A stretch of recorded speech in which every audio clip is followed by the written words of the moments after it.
Welcome, it's Chris Cupp over here at Smart Debt Services. We're going to do another episode here of Frequently Asked Question every day. We're not going to be doing the Thursdays anymore. It's going to be every day or every other day. I'm just going to call it Frequently Asked Question every day. Today we have 5 questions we're going to go over, and we're going to be on the topic of debt settlement for this Frequently Asked Question because that's where we get the most questions. So let's take a look here. I have them on my phone and on my board. Let's get into it here.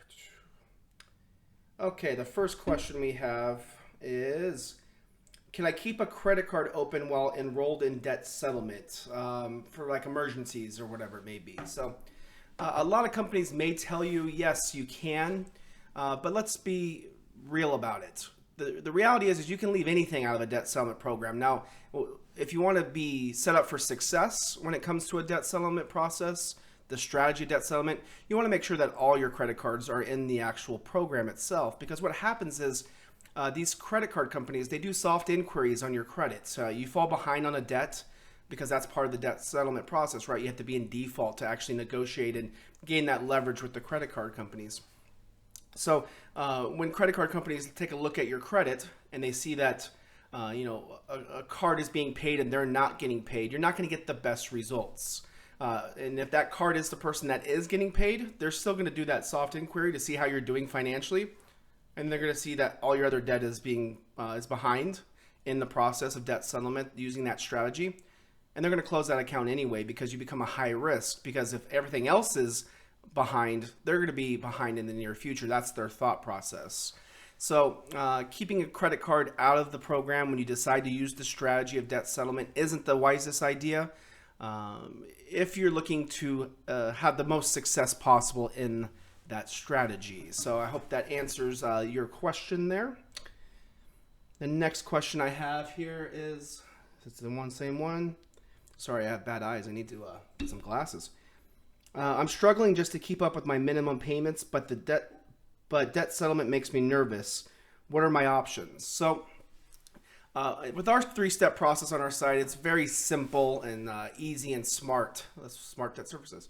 The first step is establishing what your monthly cash flow is. By looking at where the money that you're making comes in and where it goes, we're then at that point able to see, okay, what can you afford and what debt strategy in that step 2 we're able to choose. So if you're in a situation where you actually go through that cash flow analysis to see exactly how much money you have left over or you don't have left over, if you're just struggling to make minimum payments and you don't have any money left over to put towards your debt, a debt settlement process is probably one of the only solutions that's out there for you outside of maybe a bankruptcy, which you have Chapter 7 and Chapter 13.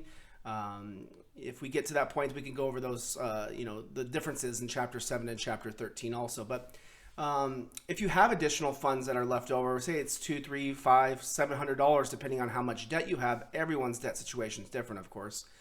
You can look at options like the snowball method, where you continue making minimum payments on all your debt except for the lowest one, where you're going to put that extra money towards it to pay off that debt and slowly start paying off the lowest debts first.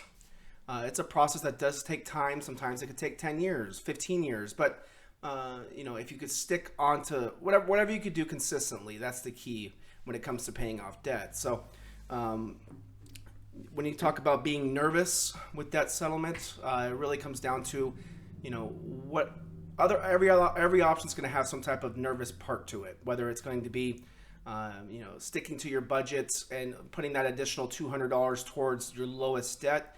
The nerve-wracking part of that is going to maybe take a longer period of time. The nerve-wracking part with a debt settlement process is going to be, of course, you're falling behind and going into default on the debts to gain that leverage to negotiate with the creditors to get settlements. So it's really going to be, what can you actually, being self-aware with yourself and knowing, hey, this is what I can actually do and stick with for this period of time. So we do go over, once we have, in that 3-step process, that first step, establishing what your monthly cash flow is or seeing what it is. And then number 2, going over the debt-free strategies. We go over all those strategies that are available for you if you decide to call in. This was actually a question from someone that we talked to. So let's take a look here. The third question we have is, what will my life be like during debt settlement? Well, if you decide to get into the debt settlement program and process, you're going to have a fixed monthly payment that's going to be hopefully lower than what you're currently paying on a monthly basis, because the key here is to free up cash flow on a monthly basis that you can start saving or putting towards your debt, right? So when you're in the debt settlement process, you're going to start receiving phone calls from your creditors, because the credit card companies want to keep you on that minimum payment cycle. So they'll do anything and everything to do that. So you will have to, deal with incoming phone calls. Just feel those phone calls every time they're calling you, you're saving money, because the reality is they're going to negotiate and settle with you if you stay in this process and if you continue making those payments into your program to pay off your debt. You're not going to be able to use credit cards.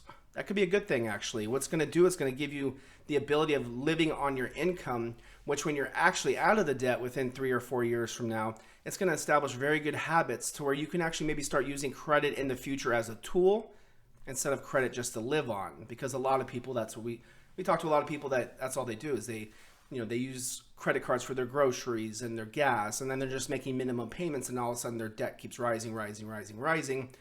And then all of a sudden they've been doing it for 5-7 years and they have $40,000 in credit card debt, and they're barely able to make the minimum payments, right? So the feeling is an actual process of being in debt settlement is you're in a plan. You actually have a plan to pay off your debt and get out of debt.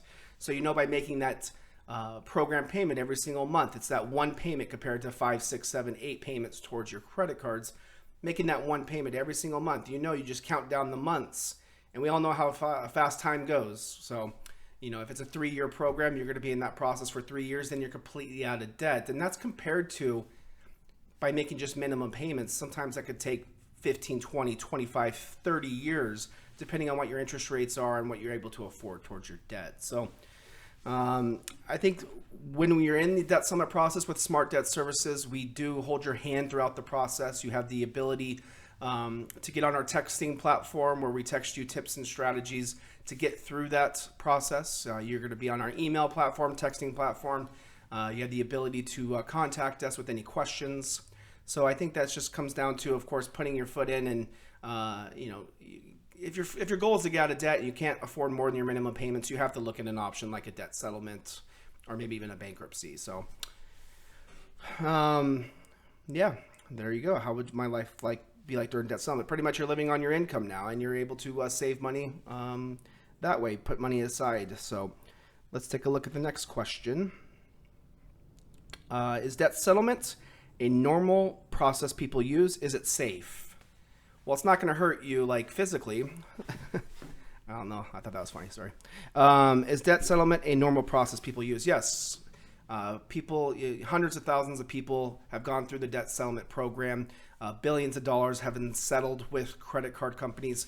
It is a normal practice for a credit card company to settle for less than what is currently owed for someone who's in a situation of financial hardship, or which in turn, of course, means that person's probably in default, right? Credit card companies would like to receive something rather than nothing. They'd rather you go through a debt settlement process and receive 30%, 40% of what is owed, compared to you going through a Chapter 7 bankruptcy, if you do qualify for that, where they get nothing. So is it safe? Yeah, it's a solution to a problem. The problem that you're running into is that you can only afford minimum payments, or you're behind on your debt. If you're in that situation, it's going to, just look at your credit card statement. There's a minimum payment warning that says it's going to take you 25 years to pay off your debt, right? So it is safe. You have to, adhere to the process. Of course, you'd want to enroll. On our side of things, we want you to enroll all of your debt into the program. So when these credit card companies see that you're in a debt settlement process, they see that all your unsecured debt is going through the program. They know that, financially, you're probably in that financial hardship. So it is safe to go through the process. The credit card companies do have the ability, if you've done stuff on those credit cards, we'll ask you questions such as, have you taken any cash advances in the past 6 months without paying any payments on that? Because credit card companies don't like that. They feel it's premeditated. So there's certain questions that we'll ask you before you get into the process in the program to make sure that it's a successful program for you. So yeah, it is safe. And the last question is, are you using a new microphone? Yes. That was a question, internal question. Yes, brand new microphone here. What a deal. It's kind of funny, but yeah, it's a brand new microphone. So those are the frequently asked questions every day for today. This is Friday, the 15th of November. If you do have questions, feel free to, you could text me questions, 619-332-1019. Just text the question that you may have. It'll send you my contact information, so you can put your information in your phone book. It'll give you the ability to put your information in my phone book, so then I could text you freely. I'll put some content on there. We're going to do some giveaways, some gift card giveaways on that. So I hope you have a good rest of the day. That's it for Frequently Asked Question every day. Thank you very much, and talk to you soon.